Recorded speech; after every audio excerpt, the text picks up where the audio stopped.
Today we're going to be looking at the queen, and the queen is the most powerful piece on the chessboard, and it's worth 9 pawns, equivalent to a rook, a bishop, and a pawn, 2 bishops and a knight, 2 knights and a bishop. You can tell it's very powerful. If we look at the moves that the queen can make, the queen is essentially a bishop and a rook combined. It can move horizontally, vertically, as many spaces as it can without hopping over a piece. Remember, the knight's the only piece that can hop over a piece. And it can also go diagonally as many spaces as it can. If you look at the diagram, as you can tell, in open space, the queen can move around much more.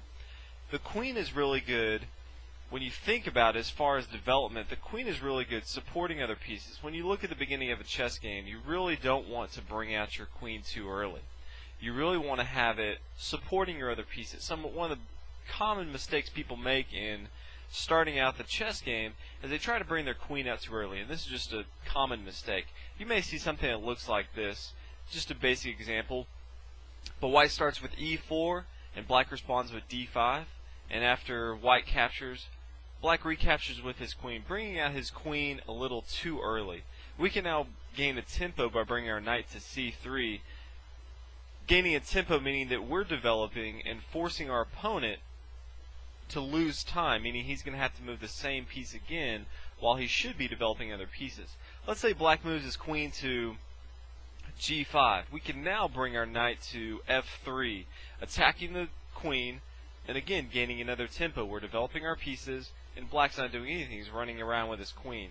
Let's say he moves back to h6. We can develop another piece, our pawn to d4, and then we're again attacking with our bishop.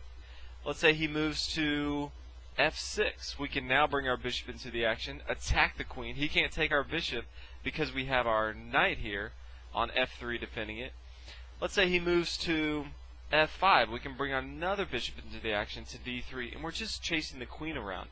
Too many beginners have the mistake of bringing out their queen early and trying to have some fancy trap, but when it doesn't fall through, when it doesn't come to fruition, the other team is just going to have a lot of developed pieces, and the queen is going to be running all over the board. So you don't want to do this. Another thing you want to keep in mind is if your opponent is bringing their queen into the action early, you simply want to develop your pieces. You don't want to basically do what the other side wants you to do, and that's fall for a trap. Too many people make an incorrect move because they're only looking at the queen. Just simply develop your pieces, let the queen run around, don't worry about it too much, and in the end, if you look at this position, white's clearly better off. All their pieces are developed. We can castle kingside, we can get our queen involved. Black has none of their pieces developed. All we were doing is simply developing our pieces, central squares like before. We're not developing our pieces to a3 with our knight and h3 with our knight, chasing around the queen the incorrect way. We're simply developing to the center like normal, and at the same time we're chasing around the queen. That's the right way to do it. The wrong way to do it is going to abstract squares trying to chase the queen around. So the queen is very good at supporting roles. As you see here, the queen came out and tried to do all the attacking by itself. The queen is not very good at attacking simply by itself. What you want to do is have the queen stay back a little bit. So in a regular game you may see, let's say both sides open up with their knights, maybe a Roy Lopez opening here. And as you can see, we're simply developing like normal, and these are just standard moves that you'll see here. Both sides castling, we're getting center control, king safety here, opening the lines up, and yes, the move order can change a lot. And then we're going to bring our queen in. We want our queen to support our other pieces. First thing we're going to do is we're going to bring our queen to square like e2. We want to connect our rooks on the back row. And our queen is really good at supporting our minor pieces. So right now we're supporting our bishop on d2 and our knight on f3.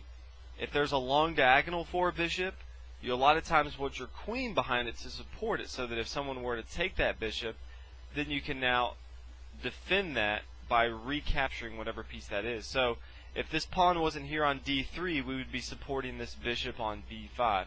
You always want to have your queen supporting different pieces. Again, we're also supporting this pawn on e4 right now. You want to have your queen supporting pieces in the beginning. Later on down the road where some pieces are off the board, then the queen can do a lot of attacking. But at the beginning, you really want to keep it back, and you want to have it do more of a supporting role. You don't want your queen out in the middle and have it be chased around, because then you can't get your other pieces developed. When all your minor pieces are developed and you have a strong attack, then you can use the queen to increase that attack, and then you can get the queen involved in the attack. So make sure a couple things. You know that the queen is the most important. Many times when you promote your pawns to the 8th rank and you can change to any piece, you're going to be changing to the queen, so you definitely want to be familiar with it. You want to make sure that at the beginning you keep it back, and when you develop it, you're developing it to support your other pieces, and later on you bring your queen to the action to help the attack out. So hope this helped with the queen. Enjoying your chess games. Thanks for watching.